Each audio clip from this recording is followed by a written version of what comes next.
I really want to query the policing of standards on commercial radio when a segment, now I've written about this in the Herald Sun, it's up online now in the paper tomorrow. I really can't understand how this would be allowed to go to air.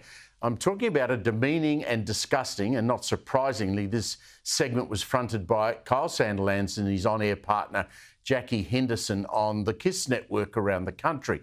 Now, the segment involved, now apologies for talking about this on a Friday at 17 minutes past 6. The segment involved taping staff members, female staff members, in a urinal, playing it on air and trying to guess who was who. The segment I heard was on 5 females. Apparently, the week before it was men. Now, as I said in print, you can imagine the outcry if this happened in any other workplace in the country. Female Labor politicians would be in revolt.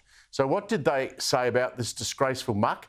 Where was the Communications Minister, for example, Michelle Rowland, the mother of 2 daughters, or the female executives of the radio network ARN that put this stuff to air? Or ACMA, the government body that is supposed to oversee commercial media on free-to-air? Crickets. KISS FM sacked their local announcing team of Jason Lauren to make way in Melbourne for Kyle and Jackie O after they signed a reported $200 million 10-year deal to remain at ARN. But the move has backfired. Jason Lauren, poached by rival Nova, are now the #1 FM breakfast show in Melbourne, while Kyle and Jackie O have barely moved the dial. For more, I'm joined by media writer for The Australian, Sophie Ellsworth. Sophie, great to see you again.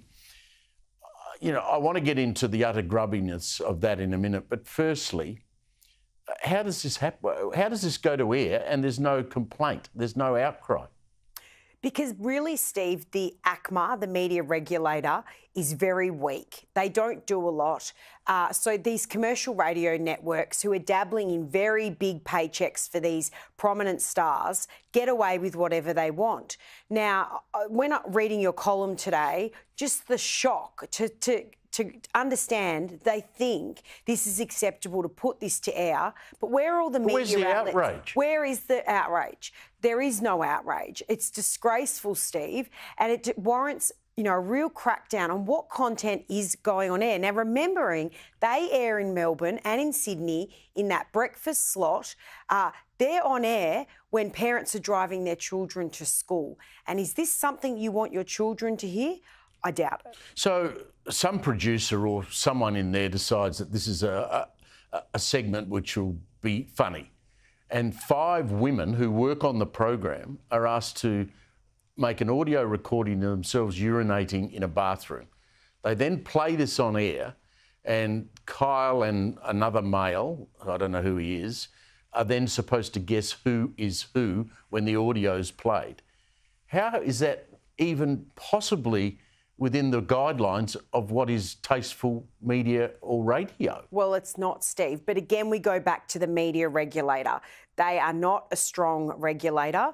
And often when radio stations push the boundaries, nothing really happens. Well, so you broke the story about the Nine Radio and people being on air and not disclosing their commercial contracts. What's ACMA done about that? Nothing. They had an inquiry. How long did that last? 12 months? You had string of presenters. You had Ben Fordham, Jackie Felgate, Sophie Formica, spruiking items or having deals with outfits and not disclosing it. And all that happens is the media regulator says, that's not very good, do a little bit of training. So we've got a weak media regulator, and these commercial radio outlets, they are going for this really grubby sort of content. Now, it works in Sydney, Steve. Kyle and Jackie O are often the top rating show in the breakfast slot. They're, tight with Ben Fordham. Here, they've been here a few months now. Well, 3 ratings periods. 3 ratings, I think 2 full ratings periods, and they're not making their mark. Their ratings is down around 6.1%.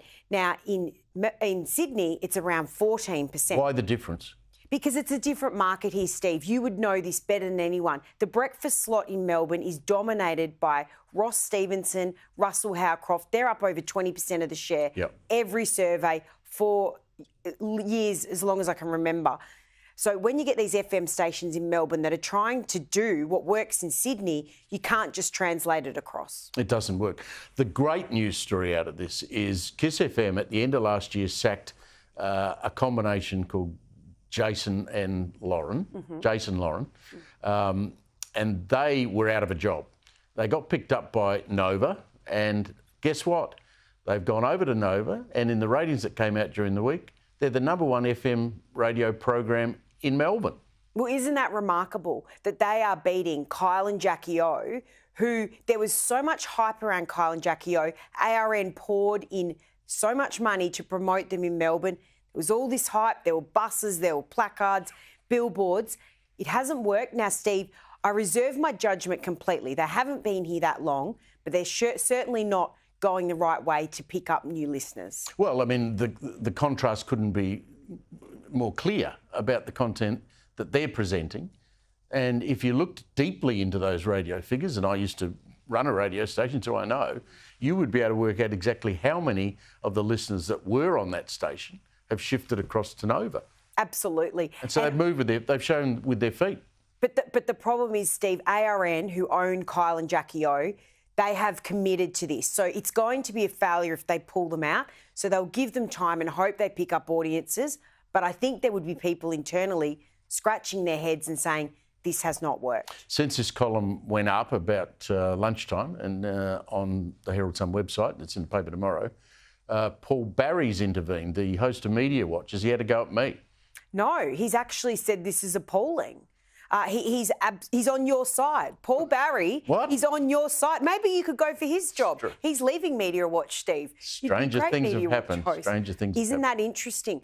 But I suspect this will get widely picked up. To anyone who hasn't read your column, do, because I think it brings home how bad some of this content is that is going to air. It's disgraceful. Sophie, thank you very much. Sophie Ellsworth from The Australian there.